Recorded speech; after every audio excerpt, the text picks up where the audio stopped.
Hello YouTubers, how you doing today?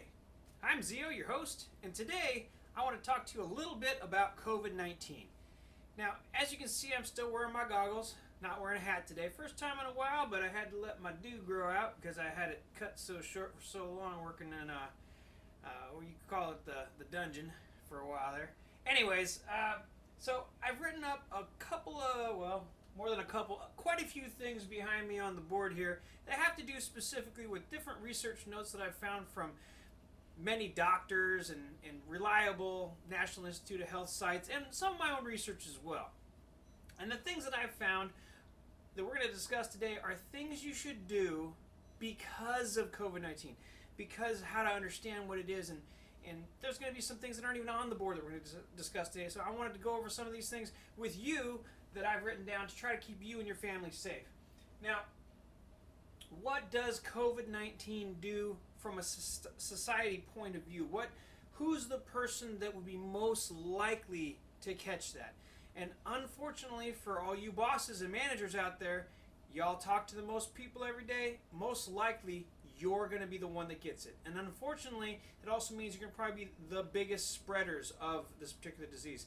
Now, because COVID-19 appears to mutate so rapidly, not only will you be most likely to catch it, but it's going to mutate within you. And you're going to be passing out mutated versions of this the longer you fight it. And of course, your employees are going to get it, they're going to give it back to you, and they're going to give it back to them. And each time you pass it back and forth to different people, it mutates. Now, according to lead researchers that are researching the possibility now of a vaccine, they're stating that because of its mutation rate, they stopped counting at like 1,001 variants. They literally said, we stopped counting at 1,001 variants. And they said a vaccine for this particular disease is unfortunately probably not going to be realized because it mutates so quickly. And that's, I saw another report that said there were over 40 mutations in one person. 40 different mutated strains in one person. That also kind of follows along with what a lot of the other doctors online are saying about this, that it depends on your viral load. How many different strains are you exposed to? This is probably why the hospital workers are having trouble. How many different strains in one setting are you, or during one bout with the virus, are you being exposed to, and how is that going to affect you as a person? Well, if your body's fighting off 40 different versions of that one flu, I guess in this case it's coronavirus, like a flu-like virus, it's going to make it so that you're going to have some real trouble. Now, there's some things that I found that are going to help, though. SARS-CoV2 defense systems.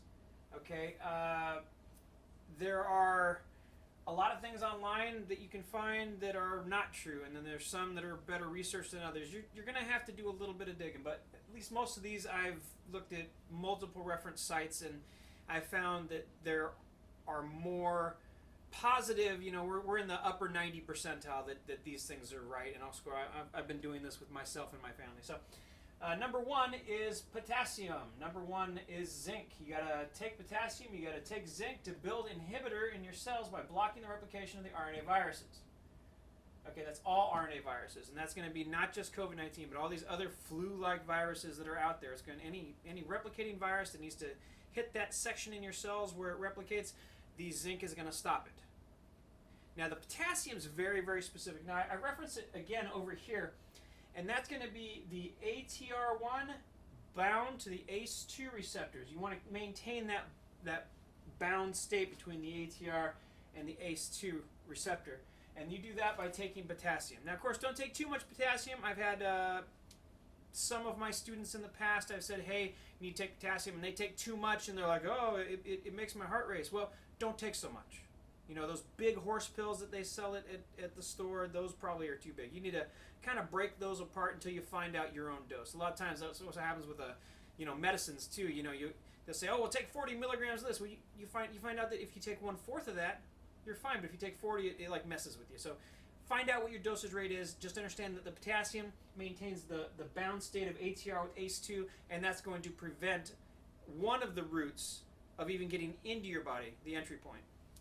So, zinc is available in pills, 50 milligrams a day. Now, interestingly enough, wheat beer brewed with zinc, it's a zinc salt, that's the German beers. It's the number one beer in Germany. Now, if you look at the death rates versus the infection rates of Germany, it has one of the lowest death rates. And I am completely convinced at this point that it's because of their affection for wheat beers. The wheat beers are brewed with zinc salts, and that zinc is introduced directly into your cells via the alcohol, and it takes it so that instead of the COVID-19 taking you over, it kind of smooths that out. So it takes an unmanageable disease, it goes up in a peak, and it smooths it out over a long period of time. Gives your body plenty of time to fight it. And of course, the alcohol, the wheat beers have a much higher alcohol content than most of the other beers on the market. So you're talking like 8% plus the zinc. And honestly, could you do it with other beers? Probably. I mean, if you took zinc when you drank a beer, but it's going to have to be that higher alcohol rate as well. I found that there's also reports that are stating that moonshines and whiskeys and things like that are being effective against it. However, I would say that the whiskeys are going to damage your heart. They're going to damage your circulatory system if taken too many times. Like, you're going to want to just, if it's a medicinal thing, they used to do that all the time with the whiskey and the lemonade or lime juice and a little bit of honey. I'm going to say that those are all adding up to true. And I'm definitely going to say that the Germans, by having this affection with wheat beer and the fact that the wheat beer is brewed with these zinc salts, that is introducing an additional zinc content into their bodies, into their cells, and it will and does help fight the virus and prevent you from dying. That's the main thing we want to do here. We don't necessarily, is it possible to find a cure? Yeah, maybe. But for now, we gotta deal with what we have, which is using home remedies, using these things that we can go out and buy tomorrow, you know. And one of those things is going to be your wheat beers with the zinc salts that they use to brew it. Vitamin D. Vitamin D increases your immune responses. That means that your ability to be able to recognize and fight off the virus is going to be increased. And this is a really kind of stealthy virus. You could probably have it build up in your system and not even realize you have it until it's too late. So it's a good idea to take vitamin D supplementations because none of us really go out into the sunshine anymore. We're all homebodies and we all stay indoors, and unfortunately that's not going to be a good thing in this case. We don't have enough vitamin D. You don't have enough vitamin D. Most people don't. So supplement vitamin D. Rest. You need more sleep. You definitely need more sleep. You need more sleep because it helps in recognition and elimination by your immune system. And this is effective against SARS types of viral diseases. And that's a lot of this research from what I'm finding up here and applying to SARS-CoV2. It goes directly back to SARS-1 in 2002. Some of the research coming out of there, 2004, 2005, 2007, 2011. I mean, all the way back. There's so many studies. If you go look up just SARS and the effects of SARS on the human body and different things they were using to treat it, most of those apply. But of course, a lot of this is newer information. There should be like a booklet. There should be like a government booklet that says how to fight off, you know, the SARS or the coronavirus type things. Because, I guess we're up to 70,000 deaths in the U.S., just in the U.S., from SARS-CoV-2, and that's like today's numbers. So that's really bad. Last year they're saying that the flu killed like 15,300, something like that. This has only been a couple months. We're at like was May 1st, right? May 1st, or May 3rd. Sorry, the numbers are all blending together. That's just part of the thing that happens when you're not like working every day. I'm currently not, because, well, for a lot of different reasons, but one of those main reasons I'd say is because of this. SARS-CoV-2 as a whole, let's say everybody that you know caught it and had various, degrees of it, it affects the way people think. It affects the way people act. So it's definitely going to be part of the reasons why a lot of people losing their jobs. I've heard of people that had their jobs for over 10 and a half years, and they were just fired or let go or furloughed or whatever for just stupid things, little things. They were finding any reason to get rid of them. And I've heard people, they're trimming the fat, they're doing this and that. Okay, sure, whatever. All right, so another thing you want to do, aside from resting, that means sleep. You need to stop playing video games and chatting online and going on Facebook and stuff for a little while, and sleep. And the studies state that after 8 hours, you're going to have an increase in your immune system's ability to fight off this virus and other viruses and diseases and things like that. So sleep is really good. Avoid sugars. SARS viral particles consume glucose as a fuel, so you give them less fuel and you have less virus over time. Now, interestingly enough, I would say that if you do get a spike of a particular strain of virus, perhaps that's when we need to switch between the wheat beer and the whiskey with lime juice. I think that's a perfect time to switch if you're finding out that, oh, well, if I drink a beer, maybe the carbs in the beer are feeding whatever strain decides it. Well, then you whack it with something else. This thing is not a friendly virus. This wants to find a way to survive in you. It wants to find a way to eat you. It wants to find a way to... I've been hearing they've been giving people strokes and giving people heart attacks and doing all this kind of stuff. Well, what they prescribe to people in the hospital is massive doses of varying blood thinners as a precautionary measure, because they're starting to see all of these blood clotting agents and thrombosis and things like that are occurring inside the vascular system, and that's not good. We don't want to have that. The doctors don't want to see that. So what we're definitely seeing is they're prescribing blood thinners, and that's going to be, the beer is going to do that, the whiskey is going to do that, and of course the lime juice is also going to do that. So that's all going to fight that. So avoid sugars whenever you can. Now, not completely. Don't cut all your sugars out of your diet. Of course, that causes another problem with system collapse, and then of course you're going to get sick and maybe fall down and have other issues. So just don't consume sugar. I mean, you're sitting at home, you probably want a snack. Don't just eat sugary stuff. Don't just eat breads. Don't just eat carbs. That may be one of the problems that the Italians were having, is they have a very heavy kind of like starchy diet when it comes to their noodle and their bread consumption, and that probably was feeding the viruses in a lot of cases. Eat more cayenne pepper-based stuff. Mixed with ginger. You want ginger and cayenne together. More lime juice in your drinks. Whiskey maybe with the drinks. That would be a good thing too. Lean meats. Beans, water, garlic, immune-boosting vitamins. Believe it or not, you're going to want to take some iron, because when you eat a bunch of zinc will kind of get in the way of your iron absorption from your normal food. So you're going to want to supplement iron as well as zinc. So those two kind of go together. If you're going to do zinc, you're going to have to do iron too. Otherwise, you're going to kind of create an imbalance there. But that's just one of the things you have to do. With eggs, watch your cholesterol. Eggs are a great high-protein food, but they do contain a lot of cholesterol. And you people out there that are sensitive to cholesterol, watch out. Cholesterol can creep up on you really, really fast. Your body will produce extra cholesterol anyways. That's what your body does. It produces cholesterol. Your body, whatever you eat, whatever you consume, will naturally produce cholesterol anyways. And that's just to patch up your vascular system. And that's what cholesterol is used for in your body. Now, if you are already producing an extra large amount of cholesterol because you have all these little micro pinholes in your gut and in your vascular system, and your body's like, oh, I need more cholesterol to patch up that, because it sees stuff that you can't. There's a lot of things that it sees that don't cause you pain that it's going to respond to, and one of those things it's going to do is going to produce more cholesterol. So if you eat a high cholesterol food, it's going to mix with that effect right now. And with COVID-19 and that's in your vascular system, they're finding it just kind of inhabits the walls of your vascular system. And actually, on your lining of your walls of your arteries, there's SARS-CoV2 is binding to your ACE2 receptors right there in your vascular system itself. So that's one of the issues is cholesterol, high cholesterol. You can see big boosts in cholesterol levels. You're not necessarily going to find that with everybody, but you're definitely going to see it in a lot of these cases. They're stating that because of the ACE2 bonding, it's going to tear up the inner walls of your vascular system, and your body's going to respond to that by producing more cholesterol and kind of patch up the holes. It's not like the platelet thing. It's more like the patch up the holes in your vascular system on the surface of your vessels. All right, so one other thing I want to do is UV lighting. Now, if you see, I'm kind of glowy, right?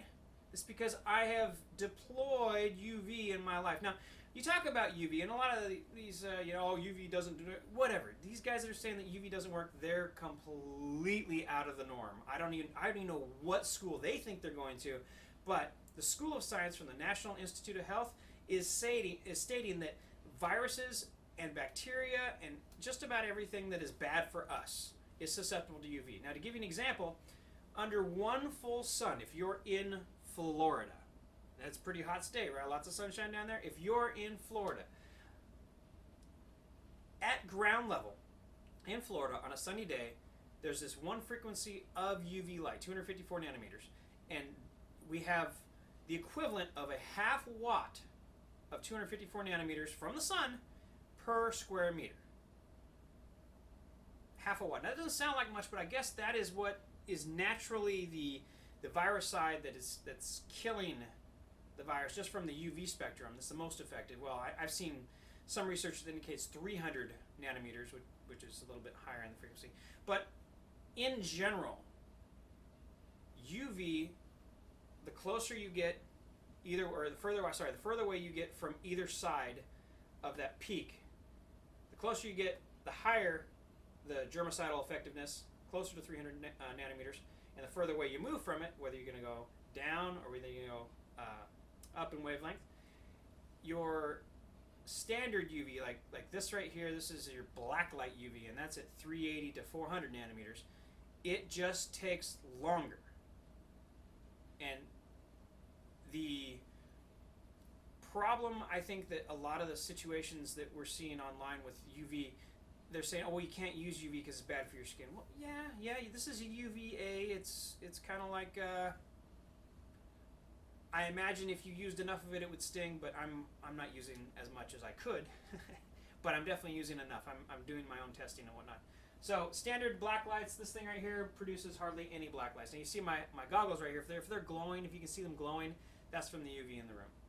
And that's Backlight UV. And Backlight UV at 380 to 400 nanometers is stated on many sites and many medical documentation that it doesn't harm your skin or eyes. It can irritate it, but it doesn't appear to harm it. So that's good for me because I'm going to continue to use it. It also, everybody in my family, since I've started using this and deploying it in my own living space, nobody is getting sick.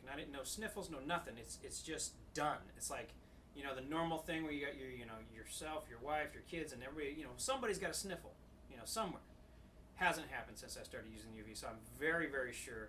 Also, I've done my own testing where I actually deployed UV around me when I was in my workplace, and there was lots of people that were sick down there, and I didn't get sick, they did. Where before, when I didn't have the UV, man, I'd be around those guys for a little bit, and I'd be sneezing and coughing, all this kind of stuff. So definitely deploy some UV in your life. I have it in my entryway. I have it, in various places. A little bit goes a long way, and it's just, you just want to get some of that in your life. So UV lighting protection as much as you can, air and surface, 380 to 400 nanometers. Blacklight LEDs, those are the best way to go because they're available, they're cheap, they're inexpensive, and you can put them up, and it just takes a little bit of time. It's not that hard to do. I mean, I think as a species we finally evolved enough to where we don't need to wait for medieval juicy mixing medicines creating crazy vaccines and stuff that may or may not work. How about we just use something that's proven, which is UV light. UV light is proven to kill bacteria, proven to kill viruses, proven to kill funguses. This is something that we have known for a long time, but for some reason the data is being suppressed. I don't know why. I know it works. There's lots of documentation that shows it does, and it works on all different types of viruses. And what we're talking about is stuff that's in the air, stuff that's on surfaces, things that you don't want to touch because other people who are sick may have touched them. I mean, how would you like to be able to have a conversation with somebody and you've got enough UV in the room that's safe to be around to where you really don't have to worry about them giving you something long distance? I think that would be great. I think that we got a few more points here. That was number 6. Let's see, number 7. Avoid sick people. Is what I was just talking about. Sick people. If you hear that they're sick, stay away from them. Give them some distance. If they're sick and they're coughing, sniffling, sneezing, or wheezing, you got to stay away from those people. And there's this the COVID cough. Have you heard of that yet?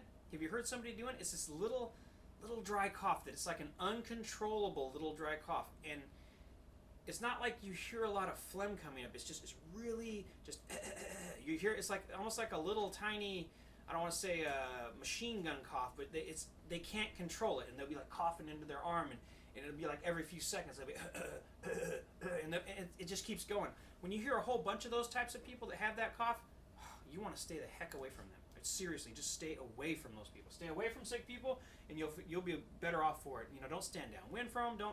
Don't interact with them. They're sick. Their body is making enough noise to where you can hear it. Stay away from them. Just stay away from them. It's your life. It's your family's life. If you catch it and take it home to your family, that's just the same. It's just horrible. It's terrible, terrible, terrible. Use gloves if you can. Now, I ain't just talking about rubber gloves. I'm talking about normal, ordinary gloves, you know. Gloves are good. You can wash them. It's okay, you know. Back in the old days, in the 1800s, early 1900s, influential and affluent people did not touch anything or anybody when they went out, because they knew that if they did that and they got it on their hands, they would catch it. They would catch whatever the sick or the dirty people, the dirty things that are out there in the world. They knew better, and they had gloves, they had different pairs of gloves that they'd wear, you know, Monday through Friday. And they'd go out in the world and they'd wear regal gloves. These are people that were very affluent. These are people that were very rich, and they didn't want to get sick. They didn't want to bring it home to their kids. And admittedly, there's a lot more fear back then because they weren't really sure, but at the same time, we know that these flus and viruses are out there today. If you want to know how viruses, these types of viruses, react to sunshine, according to what I've seen in documentation, this is from the National Institute of Health, you know, down here in Florida it's very sunny, but it still takes like an hour to deactivate viruses on surfaces. In air, maybe a little bit faster, because you know it's going to dry out, it's going to get hit by the UV. However, it's going to take some time. Alright, so only go outside on clear sunny days and non-windy days, because it turns out this virus likes to get stuck to dirt somehow. Who knows why? Maybe it's a static electricity thing. But we've been finding that dust and dirt appear to have this virus in it. Now, according to the Diamond Princess, they were finding viable, that means viruses they could bring to life in a petri dish, from samples taken on the Diamond Princess 19 days after the people had vacated. So this is something that can stick around for like a month. Just call it a month. So you talk about, you know, postal workers getting sick and people getting sick and being able to transmit it back and forth. We're talking about a month. We're not talking about a couple days. If there's no UV to kill that, if there's no disinfectant to kill that, if there's no heat above a certain temperature, it appears that the virus can survive in ideal conditions for a month on a surface. So there you go. That's new data. I didn't have it until just a little while ago, but that's new data. You can look that up yourself. It's Diamond Princess. They had viable. That means they took samples and they put them in petri dishes, and oh look, they came back to life. Okay, so they were able to revive it in a petri dish 19 days. And that's just one example. So out there in the world, there's going to be extreme examples both ways, where it dies really fast and also where it lives even longer. Wash your hands before you eat, of course. Wear goggles. Be aware of toxic contaminants. Don't forget to think before you eat, before you put something in your mouth, before you touch a piece of food and put it in your mouth, before you rub your eyes. Are your hands clean? Take a moment to consider your life. How important your life is to you, how important your life is to your family. Take a minute before, take a second before you do these things, and realize that this virus it's like a blanket effect toxin that's just all over in areas where people who have it. You know, the hospital workers are the worst off. Why don't they have, you can see I'm glowing pretty bright, right? Why don't they have the UV lights deployed?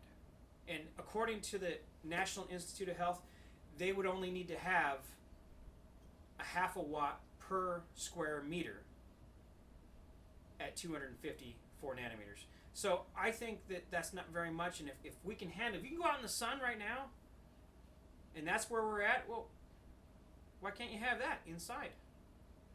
I don't know. We'll find out. We'll find out if we can get that deployed. But I'm convinced that there's a lack of understanding for photonics, which is the energy and its conversion into a biocide or something that kills off viruses. I think there's a lack of connection between that knowledge base there, and of course the willingness of people to do it. Don't hang out next to trash cans. Be aware of the wind directions when walking towards them. This is something that's going to affect a lot of people. You know, where do people put their tissues and stuff when they sneeze and cough and crap like that? They put it in trash cans. So if you're going to a trash can, walking up to a trash can, and somebody just hawked a big ass loogie in there, and there's just some little dust in there or something from some other package, it gets on that, blows in the wind, and you walk right into that wind, of course you're going to get something. And this is one of the things you want to try to avoid. So don't hang out next to trash cans. Be aware of the wind direction when moving towards them. Don't smoke or hang out with smokers. Smokers are 50% more likely to have COVID-19. 50%. That's a huge number. So if you hang out with people who have cigarettes and are smoking, it's proven 50% higher, more likely to have COVID-19. If it's 50% more likely to have COVID-19, and that's due to the ACE2 receptors, they're that much higher chance to have like a whole bunch of different things that also attach to those receptors, like any of the coronavirus families that have the spike proteins, the S proteins. Okay. Increase potassium intake to keep ACE2 receptors bound.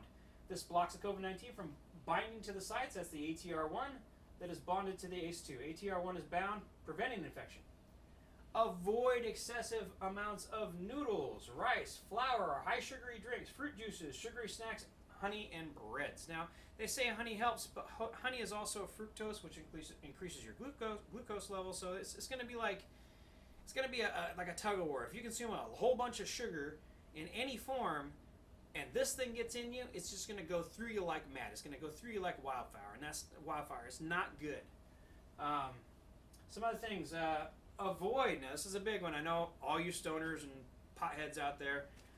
Avoid THC. Doesn't that suck? Okay, you gotta give up the THC. Now, admittedly, there's very limited documentation stating that you could consume CBDs, but I'm not going to say that that's correct.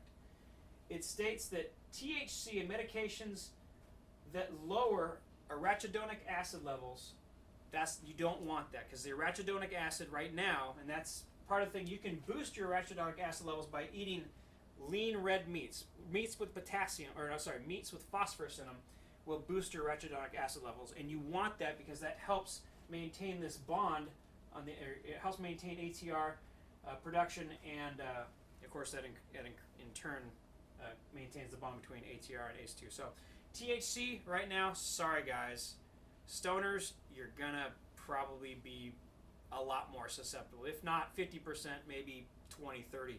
Those are just numbers, but at the same time, if it halts your arachidonic acid production, which that's what THC does, is it halts arachidonic acid production. You can look that up. If you dig far enough, you'll find it. And unfortunately, that's going to affect that. So if you want my honest opinion, all you stoners and potheads out there and people who are taking it for medicine or whatever, you may want to switch to CBDs for a bit. It's an anti-inflammatory, but at the same time, CBDs are very similar. They're just not psychoactive. THC, in particular, binds to the CB1 and CB2 receptors, which reduces or eliminates arachidonic acid production in waves. And you don't want that right now. You want arachidonic acid production to be up to maintain the bond, the ATR1 production, and of course that maintains the bond to the ACE2. So quit smoking pot. Quit consuming THC. It's gonna hurt you in this case. So just, I'm sure after this goes away, it'll be around later. But that might explain a few of the things like I've known in the past, different stories I've heard, I should say, about potheads. They tend to, maybe if they're around people who are sick, they'll get it easier, and that might be part of it. Of course, it might be the ACE2 receptors too. All I'm saying is the facts are that THC reduces arachidonic acid levels, and you don't want that because that's going to reduce your ATR1. So that's really bad. Let's see, what else can we look at here on the big board? They're stating that it can survive in air for 3 hours, and that's windy days. Yeah, if somebody coughs, they produce a million little particles that go downwind. So yeah, you don't want to, on windy days, stay inside on windy days. Stay inside on windy days. We call it the death wind, because that's really what it is. If you go out there, there's pollen, there's bacteria, there's molds, funguses, there's all kinds of paint dust, industrial dust, carbon soot, all kinds of stuff blowing around out there. If it's a really windy day out there, that means all the trees got shook loose and all that crap's blowing around along with this. So my advice, stay indoors on windy days. Now this is just a few things that I wanted to cover, and that way I can clear the board and start on something new. But these are my pieces of advice when it comes to avoiding COVID-19 infection, how to treat it if you do catch it. That's going to be really important, is knowing what to do. Like if you know that you were fine before and suddenly you start getting the runny nose and you start wheezing and having trouble breathing, you know, what's not on here is the sauna treatments. Sauna treatments appear to, which is dry and or wet saunas, which you want to do pretty much every other day or every day during treatment. Avoid high fatty, crappy, greasy foods, of course, when you're doing that, because you know what happens, of course, is your red blood cells get bigger and your myocytes will activate, so it turns your blood into kind of a soup, and it's a little bit harder for your heart to beat. However, the sauna treatments are another effective route to activate your myocytes. Myocytes go through and they can kill the virus even before your immune system can see it. So that's super important. If you don't know how to avoid this virus, saunas. Go to the sauna. Stay in the sauna until you are sweating, and then you get out of the sauna, you get into like a cold shower, you jump into a cold body of water, and you're supposed to do that like 3 times, but even once is effective. It brings up your effective myocytes response.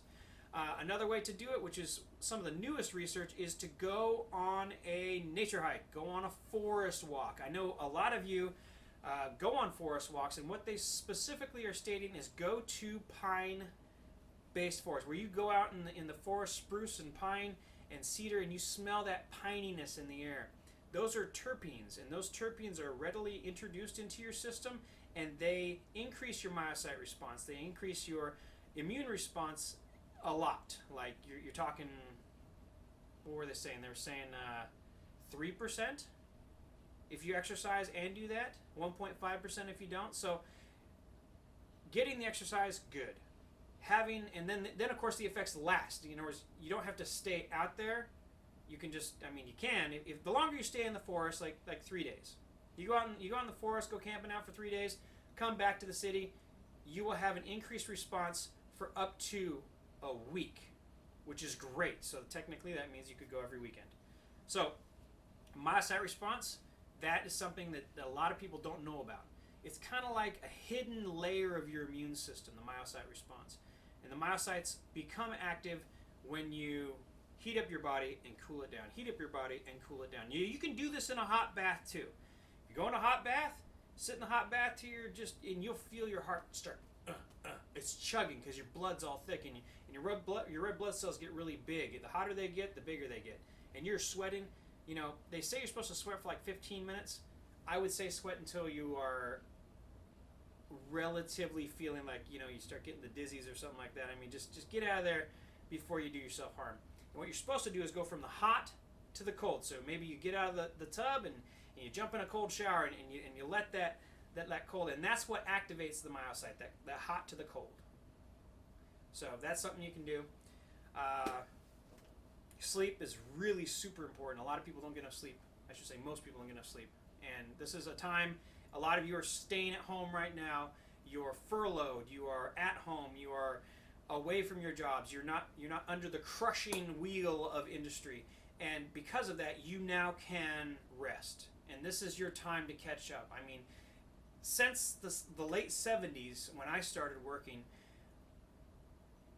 it's always been this crushing, like, you have to work, you have to work, you have to work, you have to work. And now we've got this breather. We've got this little tiny breather.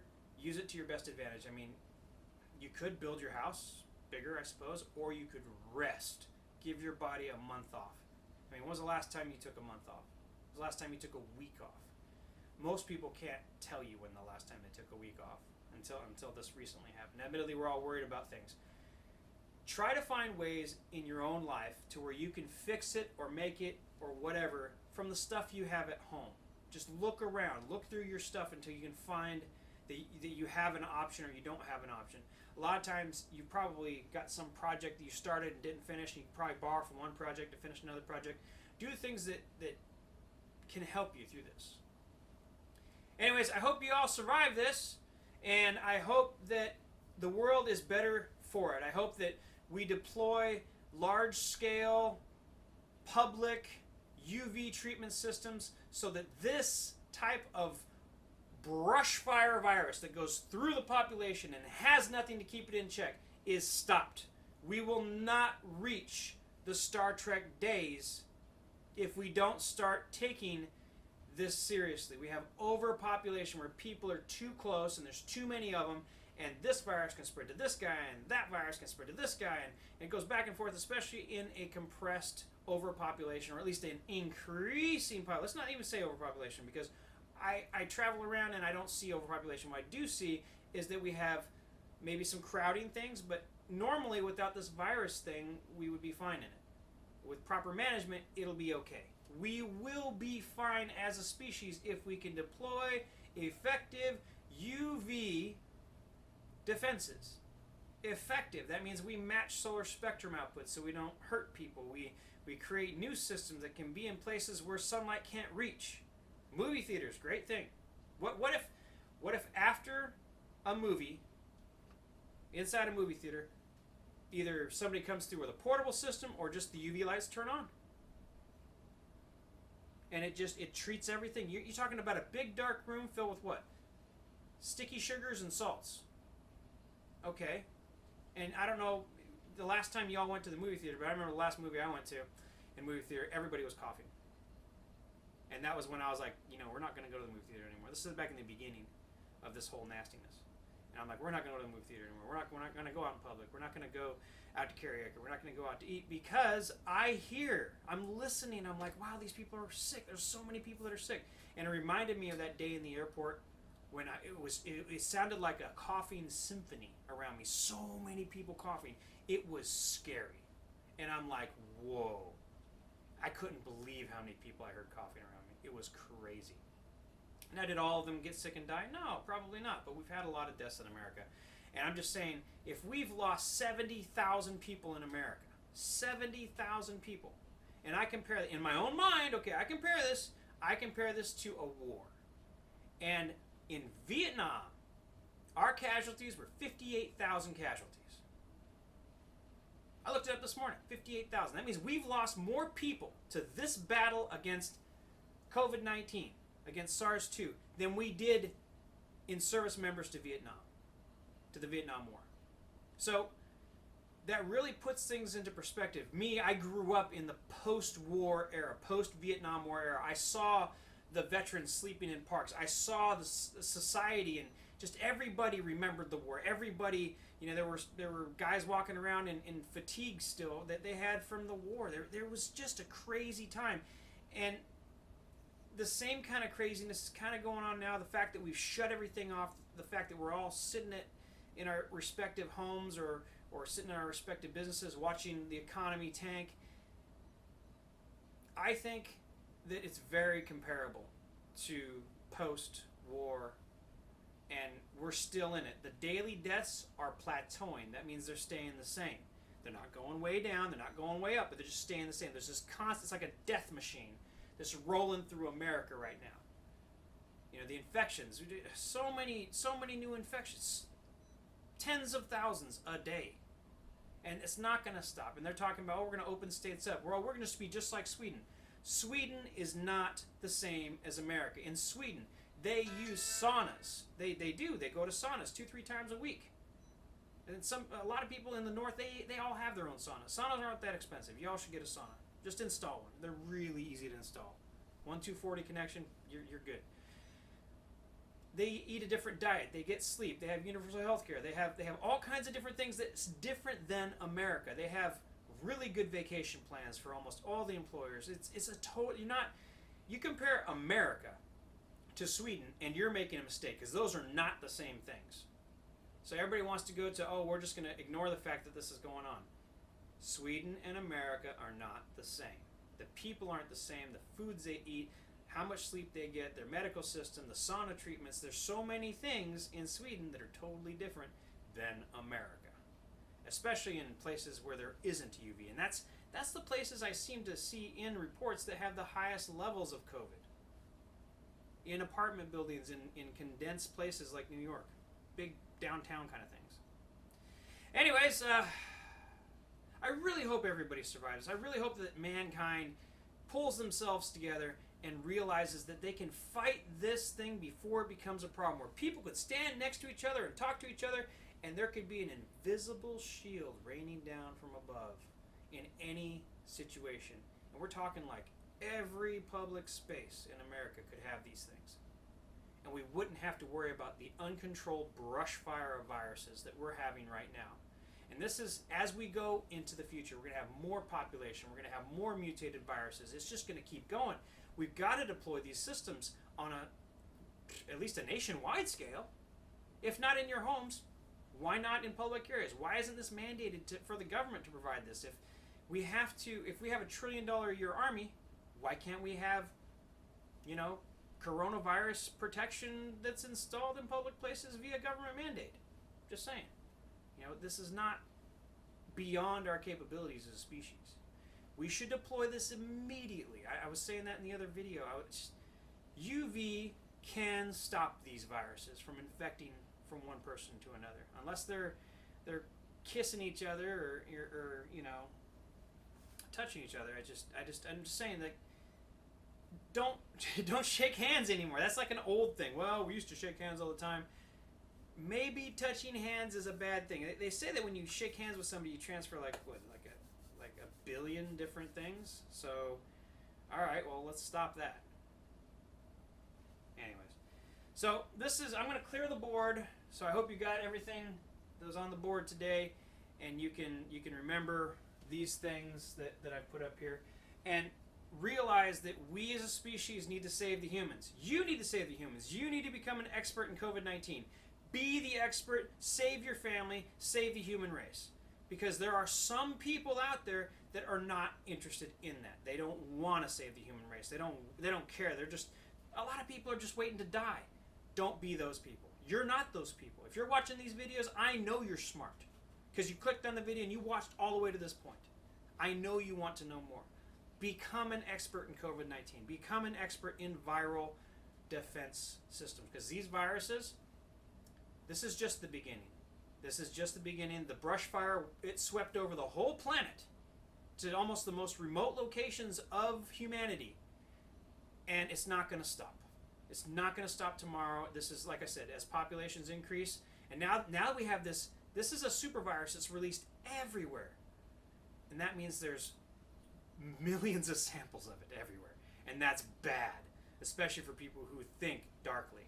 Let's not wait. Let's be proactive, deploy UV systems so that they don't have a chance to bring everybody down. So let's look in that direction. Let's move towards eradication of the ability for these viruses to take us down, easily. Right now we have a brush fire, just like, that we had a whole, it's like a forest fire where the whole forest like burns down and nobody can control it because you can't stop it, right? Well, what if there was like a shell of water around every tree? I mean, we can't do that, but if we had, say, deployed a whole bunch of, those flying planes that scoop up the water and drop it down as opposed to decommissioning them, and then, of course, the next year, suddenly the whole, state of California pretty much burned down. That seemed like a mistake. And right now, we're not deploying UV systems, and there's people, the influential people, that are downplaying UV's effects on viruses and germs in general. UV kills viruses and germs. UV kills fungi. This is a fact. So, deploy some. Go buy some. Deploy it. Don't worry about it. I mean, the black lights, they're just black lights. We've been using them since, the 60s for entertainment? Now we can get them in UV LEDs. Go get those. Just go out there and do it.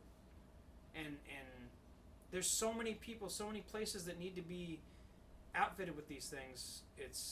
I can't do it all by myself. So, be a UV warrior and join me in trying to prevent the next global population burn. I mean, that's essentially what it's doing, is burning through people, and that's horrible. It's terrible. The people that lost people to this series of events because we didn't have it in place already, could have had it in place. Could have already done it, but we didn't. Anyways, that's all I got for you today. I've spoken my piece. I feel better. I hope that everybody survives this that becomes knowledgeable enough to save themselves and their family, and anybody they can. You know, avoid groups, but don't go into groups anymore. Anyways, have a good one, and hopefully we can fix this by the end of this year. At least start moving in that direction. Talk to you soon. Bye, YouTubers.